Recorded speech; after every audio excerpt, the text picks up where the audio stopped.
Braxton, sometimes you don't need to have a way to start it. Sometimes we just start. No. That's how you life can't is. Just move into that through the fire and flames from the dragon who I think we named like 2 episodes, but I can't remember. Didn't we name him? Maybe. He needs a name. Maybe the community should name him. We don't have anybody that talks to us at all from our audience. But if you were to feel the call to action, my friends here, of, welcome to the dungeon crawl. He's Ryan. And he's Braxton. If the friends of this, the dungeon crawl, this podcast that we are doing here today, if you wanted to name that dragon that breathes fire onto us every time we enter here, we come out of his gullet, whatever fire sack he makes, feel free to. I feel like the way I always picture that opening is we're running from him. I didn't think he was spitting us out. We could. Well, then we're dead, man. It ends with the fire. We're dead. Now we made it out. Did we? We're here. Well, This is the first thing we do. We're running through a cave trying to save our lives, and then we just do a somersault into a table with microphones on it and start talking about stuff. Or is this the afterlife? Is it the afterlife? Listen to last week's podcast. Oh, yeah, we did do that. That one was pretty fun. I was out Resurrection. of it. Still kind of out of it right now, man. It's like, it's as though there's some being in our existence that is just upset with us for the year 2020. They just decided to make it not super great for everybody in the world. It's been a rough year. It just depends on what you guys believe, how you have views on the world. Is that thing external locus, internal focus? What is that thing? You know what I'm talking about? The gods? Well, not that. I mean, you could go straight into it, but yeah, the gods maybe. I jumped too far ahead. You did jump too far ahead, but I was overzealous. Since he has spoiled it.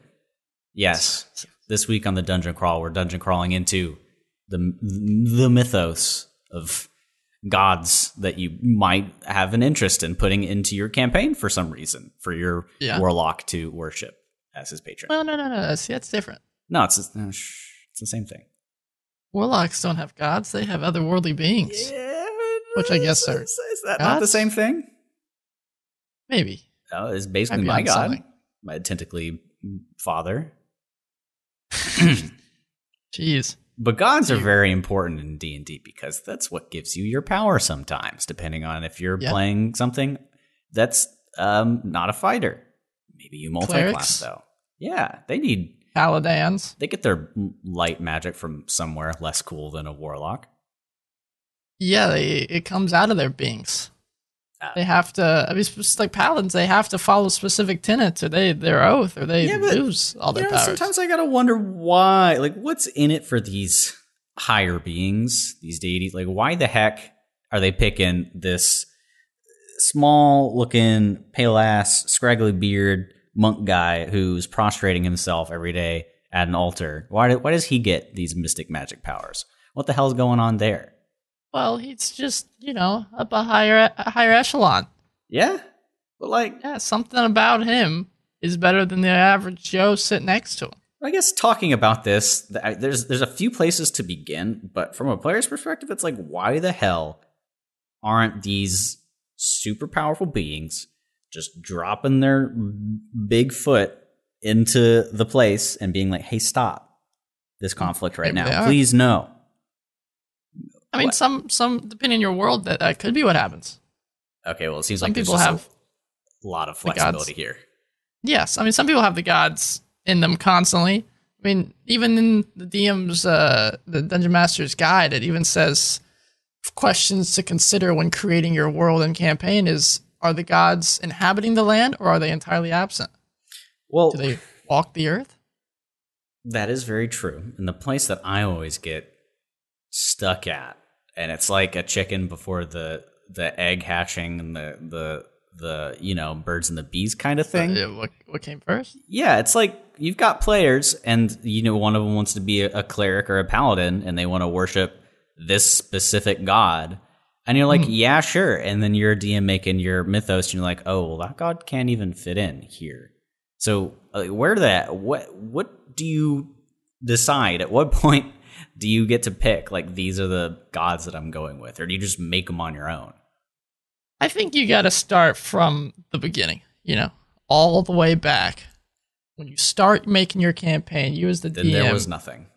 yeah, this is kind of be the starting point. You got to figure out, if I recall, yeah, it is the first page pretty much in the Dungeon Master's Guide. It just gives you an overall big picture and then it dives into creating the gods of your world. There's lots of options that you could really go into. It specifically gives the Dawn War deities, which are, I believe most of these are from 4th edition. I could be wrong. They're the gods I actually like the most, so I'm glad that they use them here. But they give them to you. They say, use my gods. A lot of them are taken from Forgotten Realms. You could use those, Greyhawk, whatever the heck. Or you can make your own. They do give you lots of options on how to make your own, whether you want to have a loose pantheon of gods, which is what they give you, as most of D&D worlds. Then they got, you could take them straight from other religious systems, have some straight up cults, have some tight pantheons where it's like 5 gods, have a monotheistic religion where it's just one big dude. Dualism where it's not even gods, it's good versus evil, light versus dark, animism. I mean, there's lots of different options. And if you have a player that comes to you and says, hey, I want to worship Poseidon, but Poseidon doesn't exist in your world, you could give them an alternative. Or hell, if you really wanted to, make them happy, bring in Poseidon, but you might not want to do that. That's where I get stuck. And I guess the option to avoid that is make your campaign before you get your players. At least the theology of it, I don't know, man. There's too many options, and I guess it just kind of goes into the whole, what do you like? And I'm half expecting that to be your answer to what the hell do I, where do I get any direction on what is good for my campaign? There's some things you do have to hit. You have to have the domains. You got to have the life domain, the trickery domain, nature, death, all that stuff, because let's say your player is doing a specific cleric, you can at least point them in a specific direction, say, this are the 2 life gods that I have in my world. Just pick one of them. Let me give you some background. Man, that's kind of a starting point. I feel like that's also getting ahead of yourself in a sense, though. It's so hard to, making deities and gods. I still am tackling with that in my current campaign because it hasn't become necessary yet.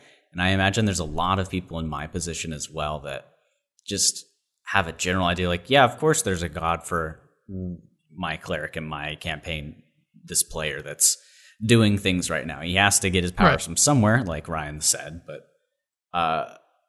it's such an easy thing to procrastinate, Ryan, and I kind of want guidance on this, thinking about my position, where I might want to go, because I do like some of the gods you've mentioned so far, the pantheons that exist. The most popular one that I think you based yours off of originally and then threw stuff in. What are those 2 that you used mostly? I pretty much use, like I mentioned, my favorite being the Dawn War deities. I didn't even know they were even called that, but the fourth edition deities are my favorite. I think they've got some cool class and some cool atmosphere to them. Like Asmodeus, Bahamut, Bane, Corellian, Cord, the Raven Queen, Halor, Tiamat, all those badasses. Those are my favorites. And like Brack said, I originally based them, and I think that's another great starting point is if you can't figure out where the hell to even start, find some that you do enjoy and base. If you do want to go homebrew, of course you don't have to, but find some you do like and then kind of tweak and change things. And at least maybe, you want this many. Okay, I'm going to grab these specific domains, change their symbols and their names, and boom. All right, there we go. Same guys, but just different names. Well, there's just so many things that a DM like me gets an idea for a campaign, and trying to mold a pantheon around that can be really tough because you'll have entire cities or ideas that you want, and then you find the pantheon that you like, and you kind of have to suck it up, I guess, and just make them work together. So what kind of steps can you take to make sure that it's at least a smooth integration? If you have a world that's created, you've got your main cities and general gods that work here, but then you find your pantheon, like the 4th edition gods, and they are so detailed and specific and have all of their tenets and what you need to do if you're following them. Backstory. How do I even manage that information? what kind of methods do you have for storing that? Do you constantly look at it, or you just skim it over, and when your players ask, you're like, oh yeah, and you pull it up? How necessary do you feel it is to become an expert in the theology of your world?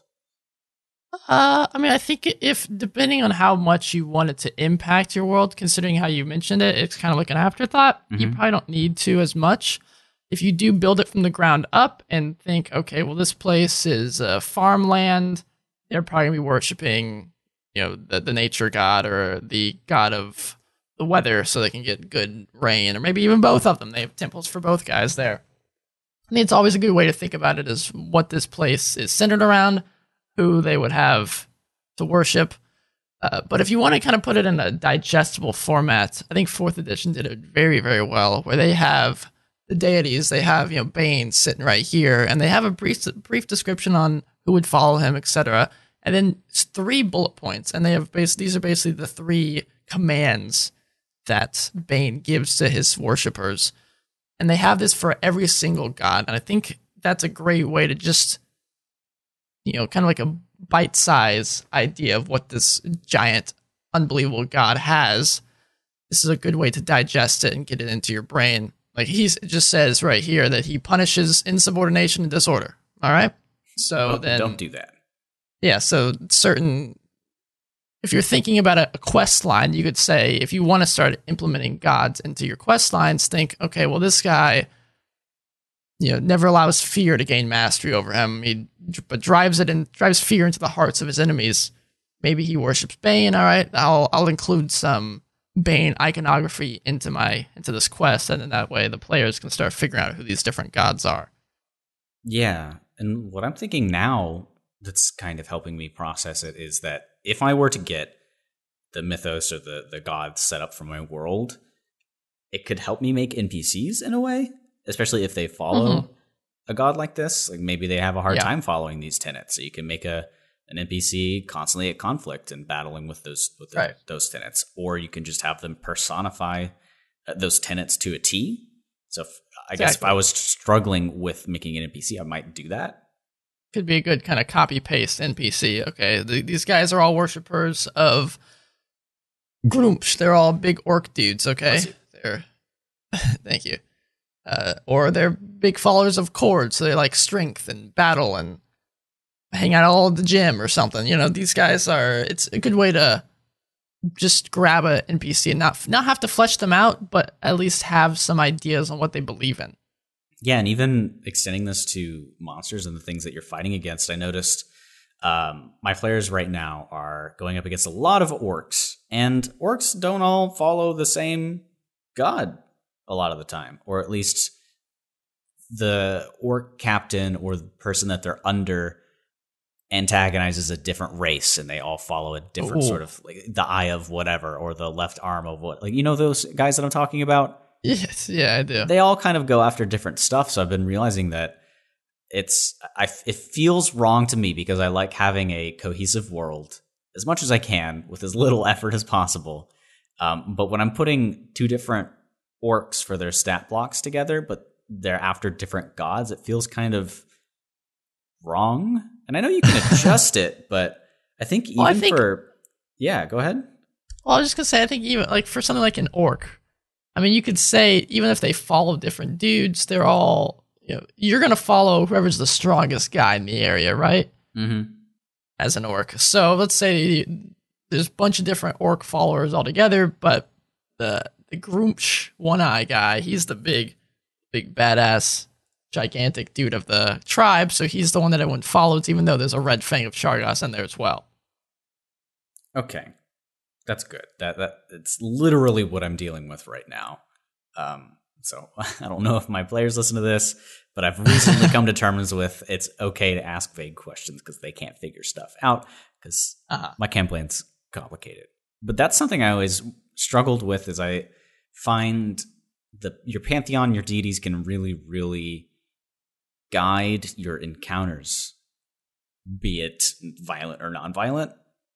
And I was always adverse to just the list you've sent me before with your deities is massive. Yes. And you have little notes for each of them, and I think you've even altered the names for each of them, which means you've gone, and I know you do detail work a lot, and it's good to have my perspective and your perspective because they're pretty stark Yes, that's why we're both here. contrasts. That's why we're both here. This is the dungeon crawl. It's our dynamic. But man, I feel that the economy, war stuff, and deities can be so daunting, and I think what we've gone through. I mean, literally, if you showed up in front of your god, it would be daunting. You're like, hi, am I doing good? And he's like, yeah, you're all right. You could follow the no fear thing a little more. I mean, that's really why I think using the domain list is a great way to start, because you can decide, do I want a god for each domain? Do I want one god that satisfies a couple? Like, you could have a very small pantheon of like 3 gods that satisfy all of them. Mm-hmm. Granted, they'd have to be pretty, diverse, but you could do that, and that way, you hit all those points, and boom, you're set to go. You could have like the dualism one, where you have one god that represents all the nice, good ones, and then the other bad dude that represents all the bad domains. Yeah, I think. Oh, JD agrees with that, definitely, but with gods, I almost feel as though you can't. Dang, he really wants to tell us about that. Maybe he's preaching about the cat god. I think he is, yeah. But with the deities, it's like you can't skimp out on them. No. And what I mean is that if you're making a world and you like being efficient with your time, and you're a busy DM, you don't want to flesh out every single god and make a main capital that has a people that worships them specifically, and you don't have the time to make a world where if your players walked in a direction, they'd be able to go. Even if it was for like a 20-day travel, you'd have that thing prepped. There are DMs like that who've worked to make their entire world existent at all times. But if you're like me, you have to? No, you don't. You don't have to. So is it okay to have a large pantheon, but only flesh out the ones that your players will interact with directly, at least for the foreseeable future? Okay. Like, you're in a specific kingdom, they might not be worshiping every single god. And even in I want to say it's in the DM's guide. I remember reading it when I was reading over some god stuff. I think it is in here where they mentioned that each culture can have a different pantheon. And I think that might be a bit much to have, I mean, if you think about our world, that is the case. But that is the case. You don't need to do that for your own D&D world, where each kingdom worships a different set of gods, or, each continent's a completely different set of gods. I think that you can maybe add a few here and there that are specific to the dwarves or specific to certain other dudes, but that's probably a bit much. Let's go with a case close to home, probably for a lot of DMs right now, where you have maybe a player whose deity is very involved in their character. Like, of course, you can have any sort of class that directly gets their power from a god, but maybe they don't follow it so much, or it's just not something that's coming about. But in this specific case, let's go with a cleric who's got a very specific god. What sort of preparations would you need to make so that they feel like they get a sense of satisfaction and they can really do that role playing with being a believer of this specific pantheon or this specific god? What kind of things would you prepare? Would you set like a main church there? What kind of things would you talk about with them? Yeah, so I guess it comes back to also how much this player likes role playing. Do they like making up their own, or do they want you to do it all? I have a player that is a cleric that we've kind of gone back and forth. I gave him basically the history of this god that he worships. I gave him some tenets that they follow and believe in. And we kind of worked together to create certain temples and stuff in the area where his temple is that he followed and stayed at. I mean, you don't need to go super into detail. Just give him the basics, the tenets, history if you like doing that. Of course, the symbol, the iconography of these people. If there's specific things about them, like titles that these worshippers have, specifically a cleric, because clerics are higher up than just an average Joe worshiper. What do they have specific titles? And even that, like a lot of things I'm saying, might be a bit much for just an average, normal, regular game. But it's tough to think about if you want to go into that insane detail with certain gods. Do you need to do it with every single god? No. If you don't have a cleric in your party for every single deity that you have, there's no point, really. Yeah. Unless you're just, bored on I would definitely recommend weekend. Because I've been pushed into a corner where I've needed to pull iconography out of my booty hole for something. Like my players were fighting orcs a while ago, and I had the idea of what I wanted them to do and the god that they followed, but not the imagery, the iconography. So on the spot, I needed to make up color their robes were, what kind of symbol it looked like, and what they rolled not super great on a religion check. Which so is blessing for a DM. Oh my gosh, yes. don't tell anybody, but be prepared for that nat 20 on a religion check, so you can tell them, you know exactly about this. You studied this in X book, and it seems to come from one of the higher, maybe not good in planes, but higher realms of good. This, and that. It's a holy symbol with this, and that. Being able to throw a holy symbol for relevant gods in your character's pathway and tenets that they follow typically, with maybe a location of an important church. Like your main gods, sure. That's what I would recommend coming up with if you're trying to go as like path of least resistance. Like I don't want to spend too much time on this. I want to write my fun, cool stories. I'd recommend doing at least the iconography. At the very, very, very minimum, the iconography. Yeah.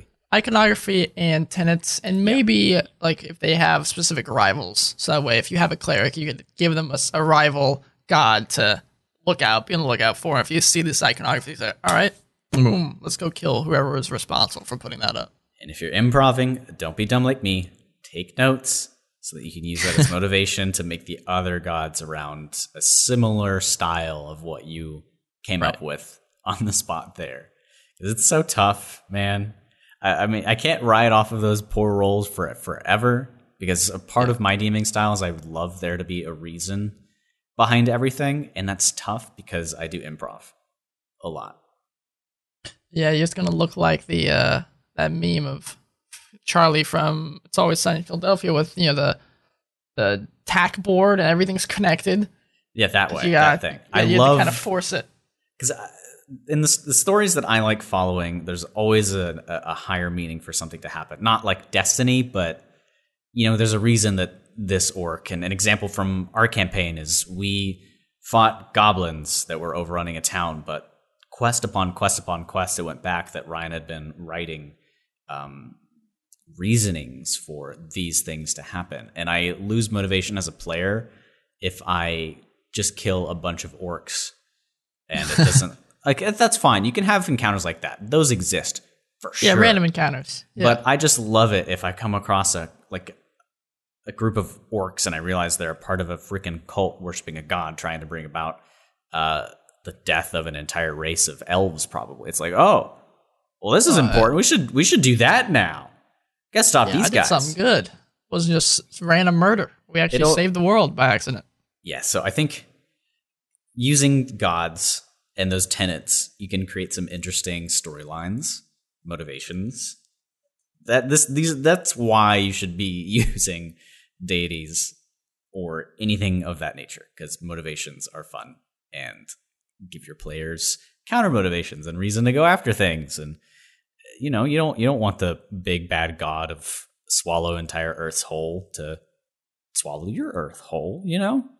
What campaign hasn't ended in a battle of your highly leveled players and some sort of demigod or actual god themselves? Well, I mean, what you just said is a good point. How I think regardless of how someone utilizes deities in their game, these very much are larger than life figures that I think, at least in my personal opinion, should be saved for high levels of play.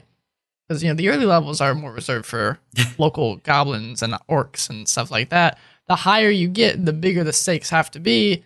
So that's when these large gods and deities start. That's where I run into a problem too. And I've not done a campaign ever, player or DM, that's gotten to more than level 9, where we're currently at right now, which I would argue is already above the curve.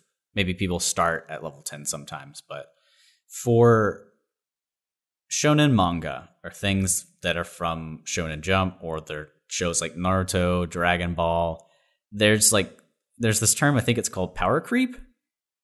And it's I've heard like that. Goku can only get so many new Super Saiyan forms before you've got to reset everything and make it on an entertaining level. Because just giant ki blasts are super entertaining. Shooting huge ass Kamehameha is great and all. But whenever the enemy meets that same level of skill again, it's like you're back to ground zero, and it's like, well, he just did all this training and now they're fighting like it's nothing again, and it feels less rewarding.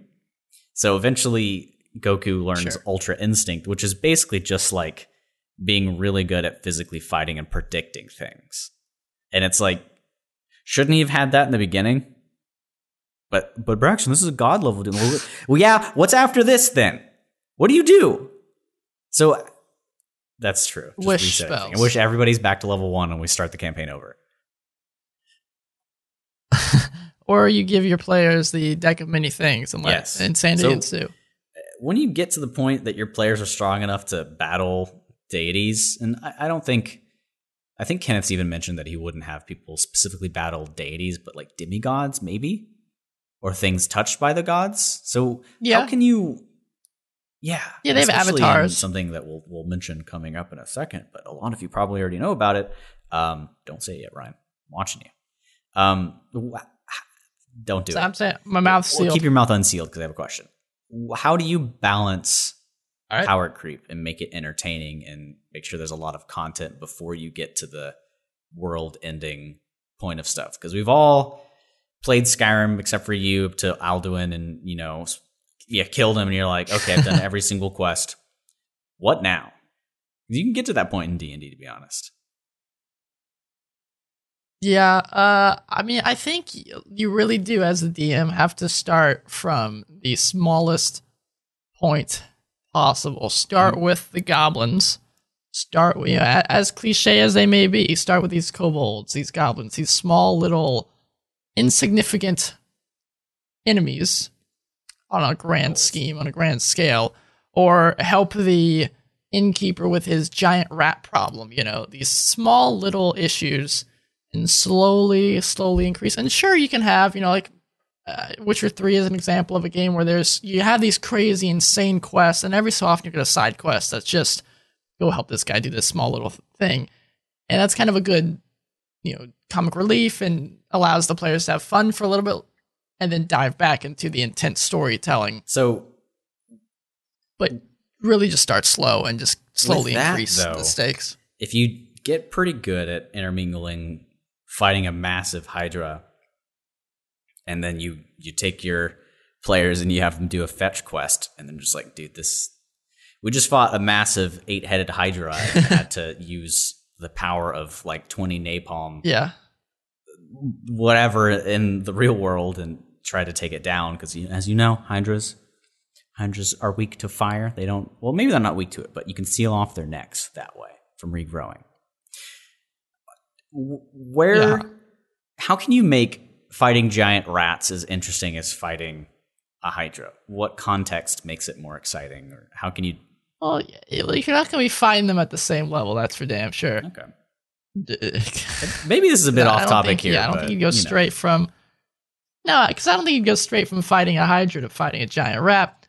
But again, I think that does release, as the DM, don't railroad your players. Give them the option to go do this quest.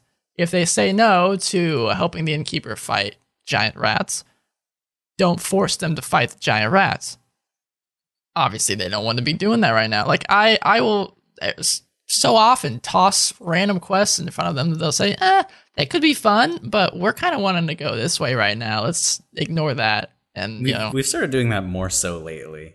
Yeah, that'll be a problem for future us to solve. There's always that draw of, well, this is dealing with the giant serpent that wants to reset the entire world, so we kind of want to go deal with that right now. Right.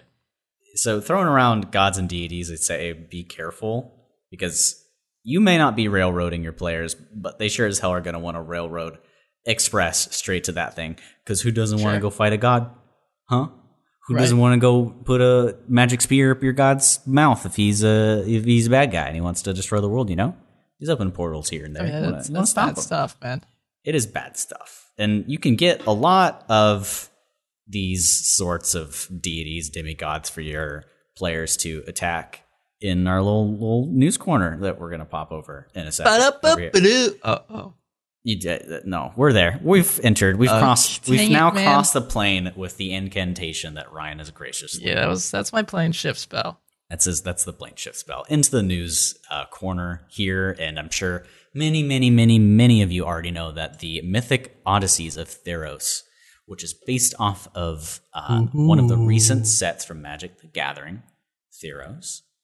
Cool stuff. You remember those of you who played Magic: The Gathering whenever those enchantment like celestial god cards came out with like Xenagos and Nilia? This is a continuation of that. That was one of my favorite sets. Unfortunately, Xenagos is dead. He was my favorite one. Spoilers. But this new D&D book really cares is about giving you magic spoilers. Yeah, I mean, it's like Dark Souls. You got to kind of go out there and learn the lore yourself. But if you're interested in joining into this mythic odyssey of Theros, you can find crazy cool heroes and villains and demigods and creatures touched by the stars and deities. It's very like Greek or Roman inspired, right? It's really Greek and Roman inspired, and the cover of it's literally a Hydra that looks like it's straight out of Hercules, and I'm pretty damn sure that's Hercules fighting it right there. He's a nice golden tanned guy with some, I think, like dreadlocks up there. He's cool looking. The art is always amazing, especially when it's in regards to Magic: The Gathering, with the words that I'm looking for. I love their artwork. So damn pretty. So if I you're think it's a looking great for way that to kind of get stuff, ideas do for. it. It's a good way to get ideas for D&D. It's just look at magic art. And for those of you that always play a tiefling, I think they added several new races. So Leonin, Satyr, etc. The Satyrs, Right. Kenneth was telling me, and Kenneth is one of our friends, about the Satyrs. I need to tell you what their abilities are. So hold on.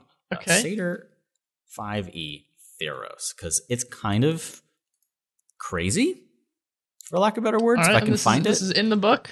This is in the book. So Satyr traits, they do get an ability score increase by 1 for their dexterity and 2 for their charisma. So, okay. Wow. Lifespan of humans typically living to an average of 50 years. So they don't live that long. Dang. So it's because of their reckless and hedonistic lifestyle. Cool. So I want to try to find this specific thing. They do get a natural weapon with their horns and hooves. Sure-footed. They can move 35 feet. That's their movement. That's how awful is it when you're running and you're a person who has 25 movement, like, just can't catch up. Like, what? Oh, there's from the Midgard campaign setting, there's a centaur in there, and I'm pretty sure their speed's like 40 or something. What? Yeah. It's kind of insane. Can you ride them? No, you are the centaur. And so you can have like your teammate, you know. You don't need a horse. Maybe that's just rude. Sure. I don't know. Yeah, that's a little presumptuous. It's a little presumptuous. But there was something Kenneth told me about these satyrs that was even crazier, but I don't think I can find it because, of course, you need to get the book. Don't be a pirate. You could even get on D&D Beyond because just last week it was officially released on D&D Beyond. You can get it for $30 if you want all the fancy things, but if you just want the content to use in your campaigns, you can spend a good old $20 and just get the compendium. Or if you only want the little satyr guy, you can spend like $2 and just get him. Yeah, money, blah blah blah, but it's a really cool book with great stuff. So it just came out on D&D Beyond? Yeah, like last week. Wow. They gotta put all the things and do the quality assurance, Ryan. They can't just toss it out there, you know? I feel like they should have them prepared at the same time, the book and if they're trying to incentivize people to use this website, you know? Oh, they want to. It's that kind of period of exclusivity idea, you know. If they have them come out at the same time, maybe nobody's going to get the published book. You know? True. Because technically D&D Beyond isn't Wizards of the Coast, right? So I'm sure they have to wait for the full release, purchase it, get the rights to do that, et cetera, et cetera. But that's enough about Theros. This is kind of why we went into the deities and gods, because there's a booty load of these guys in Theros as well. Yeah. If you always wanted to have a campaign centered in the Magic the Gathering world, they've done this before, but I think Theros would be a great place to start if you are good at handling a lot of different information about deities. But Ryan shot me another story. Something came out. I was a little less excited about it, so he can he can go there. All right. So there's rumors, I think, at the very least, that there's going to be a new campaign. Yes. Oh God.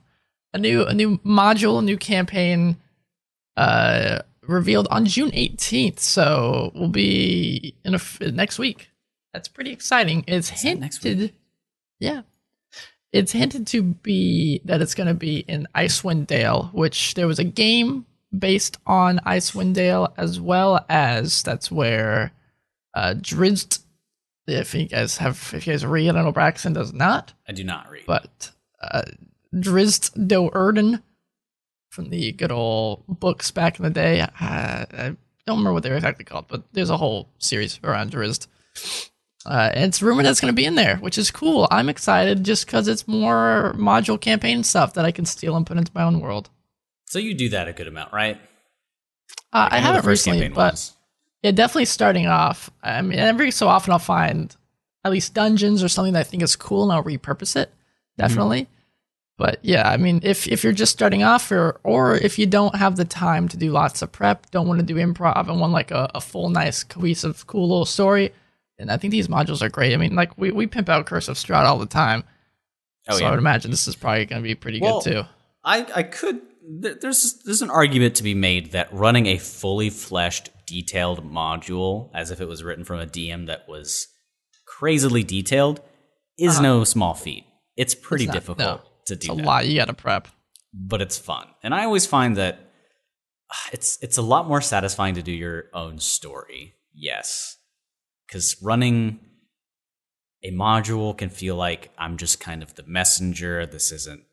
I'm not a part of this. Well, for me, I think I mentioned this before, that running a module for me the first time was super nerve-wracking because you guys would ask a question and I would give an answer just off the cuff, and then I'd look it up later and be like, oh God, I just gave the exact opposite answer of what it's supposed to be. And so I feel like I'm ruining the module, but that was before I was comfortable making it my own, you know?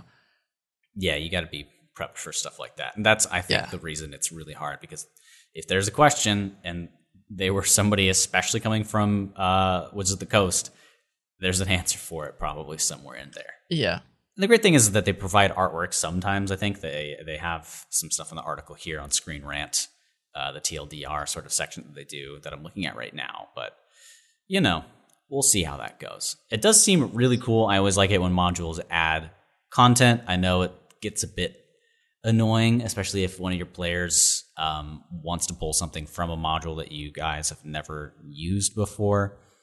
Yeah, it's a little weird about that type of stuff because a lot of the backgrounds and stuff are ingrained into the story of the module, so it's a little weird kind of taking it out. So it works, but it doesn't work. Like pulling in what's that new race that got made? They're like Artificer? War machines.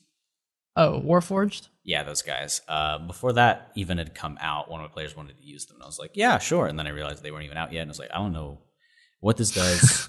What are these guys capable of? Are you going to break my game? So I don't know.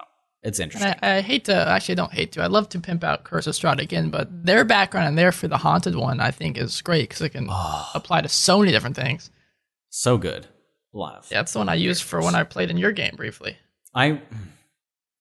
I really want to do a campaign where you're a player.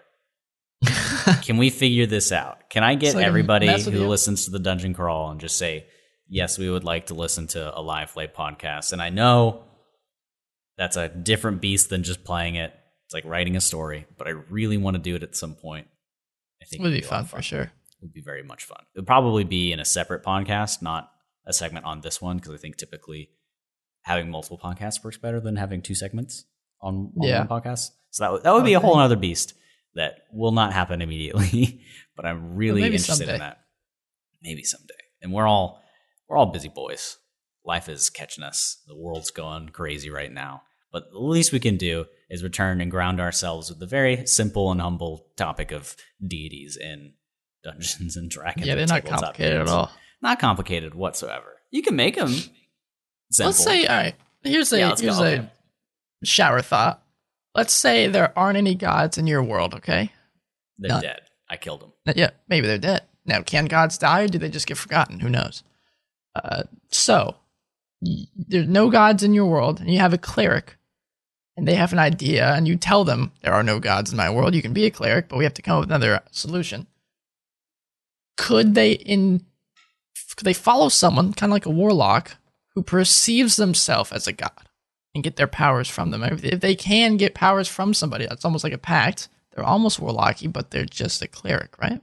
You could definitely do that. I mean, Daniel, our friend in our campaign, who we've mentioned several times, was doing a one-shot that he was running. And he sent me a description because he assumed I was going to play a warlock, which I ended up doing. But now I'm kind of like, but he was like, for warlock stuff, I'm not sure if you mentioned what type you're going to make. But for flavor, warlocks in this age are defined by their pact with beings they claim are the gods. The primordial entities that departed from the world about 350 years ago, but not long after, new deities ascended the empty thrones, and they are the lords once human or made from the dreams of humanity, that kind of thing. And think about Divinity Original Sin and Original Sin 2.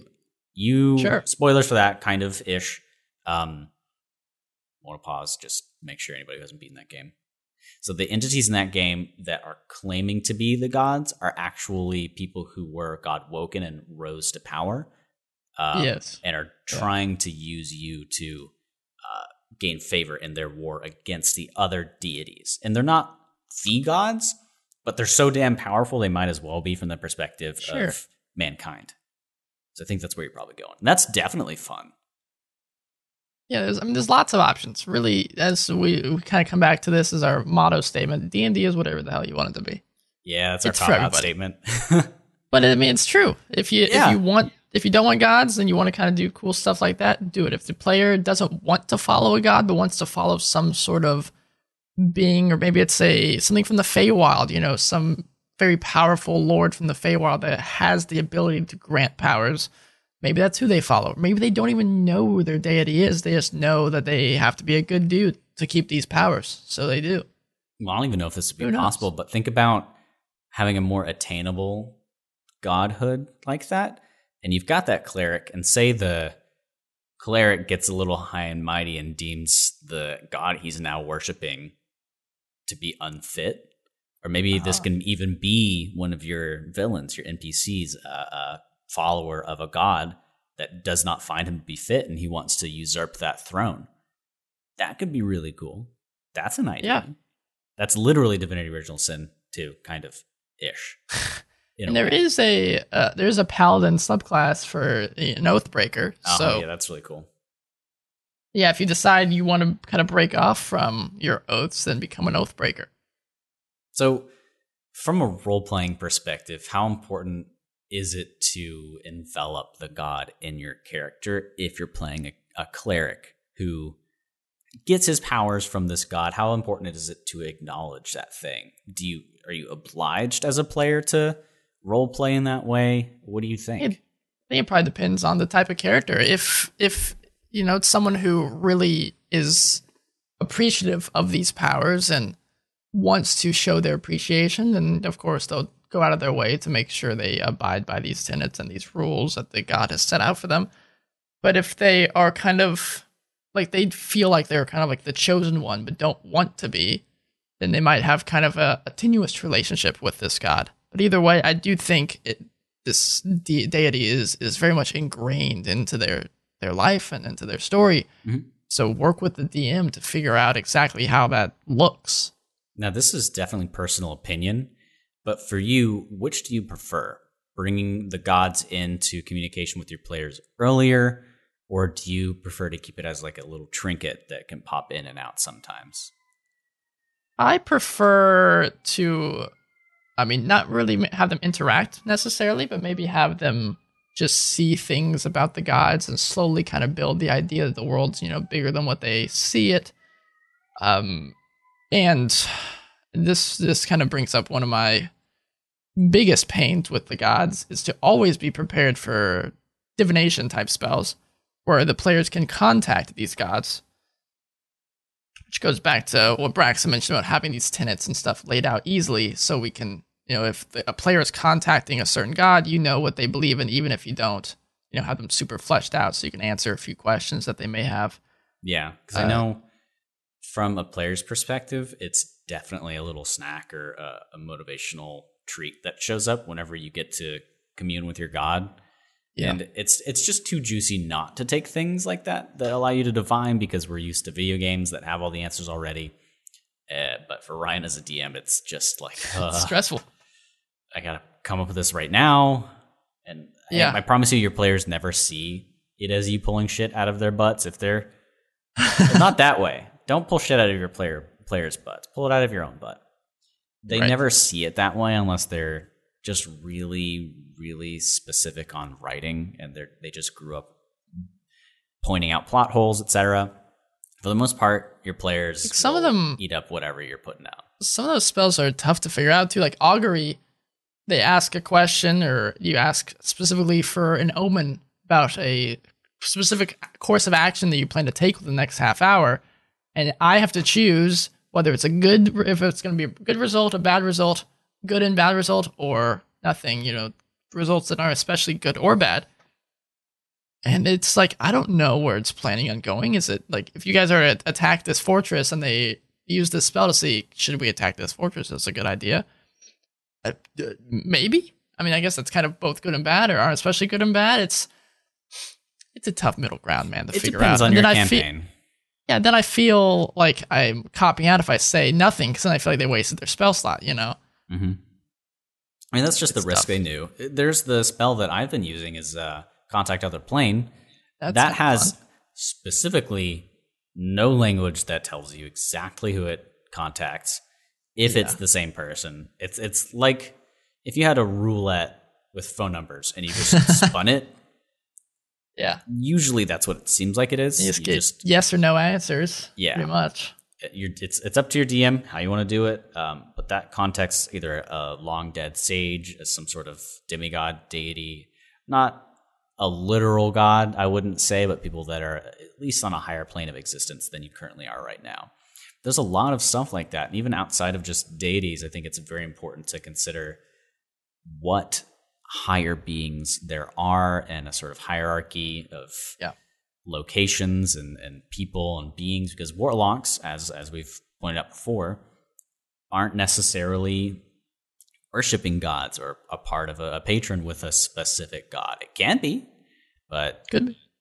I think those should be included in your pantheon at least, because somewhat, there are cults that worship demons and beings that exist around that influence the world in ways that are similar to gods. I think those are kind of important to talk about. Yeah, so maybe another good starting place to making your pantheons are to go to the player's handbook and go down to each class and decide, okay, could this class worship somebody if they wanted to? Sure, this rogue could worship the kind of the secret god. Then we got the other starting point would be go look at the divination spells, all of them, and say, okay, this says, they can put them in contact with a god or a god's servant. Okay, well, my gods, if someone were to contact them right now, what would they say? How would they respond to somebody?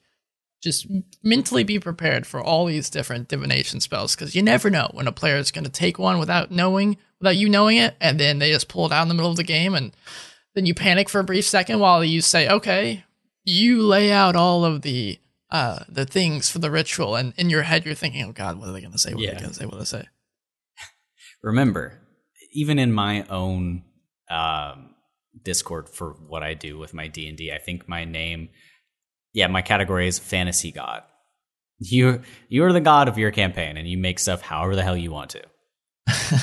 It's always our tagline. We got to put that somewhere. It feels like a cop-out answer, but ultimately, if you're gonna make stuff up, write it down, and I think you'll be fine. Yeah. Write it down, look at notebook it, paper or something. and flush it out later. And then you'll be fine. Because the one thing players will notice is lack in continuity. Because my golly, if there aren't some players out there that take extensive notes and will be like, wait, I thought you said this, this, and that. And they'll trust you. They won't contradict you, maybe, if they're a friendly guy. And they'll be open. Yeah, they'll say that was interesting. Oh, that's not like what was in my notes, but okay. And I am forever grateful for people like that, but let you in on a little tidbit here. Yeah, let's go, cool. So I knew the party was heading to a certain city in between other cities, like a small little town, and I was kind of fleshing it out, making up names for it and everything, putting people in places. And then we get at the table. The party is heading there.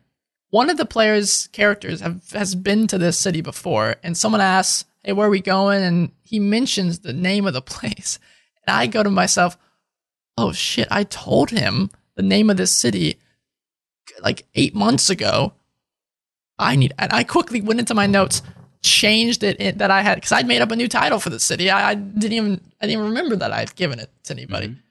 So I'm so happy that he mentioned it before you guys got there, because then it would have been awkward. He would have rolled with it too, but I mean, I'm sure. We forget that the majority of what the player has to handle in terms of information inventory is the items they've got. Yeah. And anything surrounding their player and their direct interest. So any information you give them, they'll keep. They're going to remember it because you've got 100 times more things to think about than they do. So they will grab on. I'm pretty sure I just told him in a Discord message. And I didn't write it down into my notes. Well, and so that was my issue. Daniel specifically is just a really smart guy, and he takes notes of things, and he enjoys doing that. So if you have a player like that, you may need to hold yourself more accountable. And I'm sure he mentally prepared himself since he knew he was heading to this area. I'm sure he wrote down some extra notes and reminded himself what these places were called. Yeah, if you're wanting to improve and really hold yourself to making a strong pantheon and flesh out your campaign more, find a player like Daniel. Because they will keep you accountable, and they will light that fire under your butt. You know? Yeah, find players that will interact with the world. That's fun as a DM. I can say that I know a lot of people, especially myself included, are nervous about trying to get all these details set up. But like I mentioned earlier, I don't think your players will notice because they're in it to have fun, not to ruin your story and point out all the plot holes. So just go in there. If they roll a nat 20 and you don't have something prepared for that religion check, give it your best go. Write it down. Keep it in mind. And I think that's the best thing, the best advice I can give for people that don't have a pantheon created and aren't prepared for it as of yet. But from everything, if you've ever heard me say, I just am lazy and I don't want to prepare this, the one thing I think you should have fleshed out are at least the gods in your pantheon, because that influences the entire world. Right. It's very important. At least I think. Ryan seems to think so too. Yeah, I mean, it's think how important it is in our own world, in our history. How many wars have been fought over people's religions? And think about it in a fantasy world. Probably going to be pretty similar. Yeah, if every person has like magic missile and they can fight however the hell they want, there's going to be a lot more conflict, because if they fight with somebody and they're a little volatile, I might shoot a little Eldritch Blast and be like, my god's a little cooler than yours. No big deal or whatever. Shut up. And then you throw an Eldritch Blast at them in the face, and then a war starts. Yeah. It's a lot easier. But that's my thought on Deities in a nutshell. Hopefully this helped you out in some way, shape, or form. Okay. Ryan, I don't know if I helped you. I wasn't the one really giving advice. I asked more questions. You always help me, man. That's good, especially in these times. We got to stick together, take care of each other. Yeah. Because everybody matters. So all we have is each other. This week, today, this episode will be coming out in probably mere hours. We were stretching this week. I should have said that earlier. Probably should have said that earlier. So sorry if you missed your early morning Tuesday routine as quarantine is starting to move out. Depending on where you live now, restaurants are starting to get a little crafty, because here in Chicago, they can open up to outdoor seating. And completely okay, apparently, is opening your windows and or doors that you may have that can turn your indoor seating into outdoor seating. There's this one bar or restaurant I really enjoy that has a sort of garage door that opens up. So now the entirety of the inside of the restaurant is outdoor seating, and it's that's completely fine. Fun loophole. You can go in places now, place orders, and sit down and leave. So, start getting out there again. Start looking online for D&D people that you may want to join up with as a session. Yeah. Maybe use that as a post-quarantine resolution. I have a goal. I want to make one friend. That's it. That's all I need. That's all I've ever needed. When I'm in Denton, I had Ryan and Kenneth for the most part. That's all I need. That's my goal. Yeah, you just need some good buddies, and that's life, man. Make a post-quarantine goal. I think everybody should do that. Try to stick to it. When you know where you can find some good friends in our Discord, huh? Yeah, you can find them in our Discord. We forgot to ask a question this week, but I think we'll get back onto that. I will, in our Discord, the link that you can find in the description of the podcast, wherever the heck you're listening to it on. Pop in there. There's some fun little sections that you can answer questions about relevant topics that may be coming up. You can share your art if you want, because I like art a lot. That's cool. Yeah, art's great. A face like I don't like art, but I promise I do. Introduce yourself if you want. But, maybe you want to test things out a little bit, and you just want to browse our fun little quips that we've had on Instagram or Twitter that we post about on occasion. You can join those in viewing and listening pleasure at Dungeon Crawl Pod, right? Yeah, or send us a stupid email at thedungeoncrawlpod@gmail.com. Tell us your woes, your dreams, your fantasies, all your gods, how you worship. We know you're out there because we see the stats. There are those of you that listen during the weeks. We'd love to chat with you, build a community. Smell you. If there's one thing I want from a podcast, it's not the fame, it's the community. Or the fortune. People learning stuff. I'm not in it for the fortune, Ryan. Damn, Friends are my fortune. What a guy. But we've been the Dungeon Crawl. He's Ryan. He's Braxton. Thank you for joining us on this godlike journey. See you next week.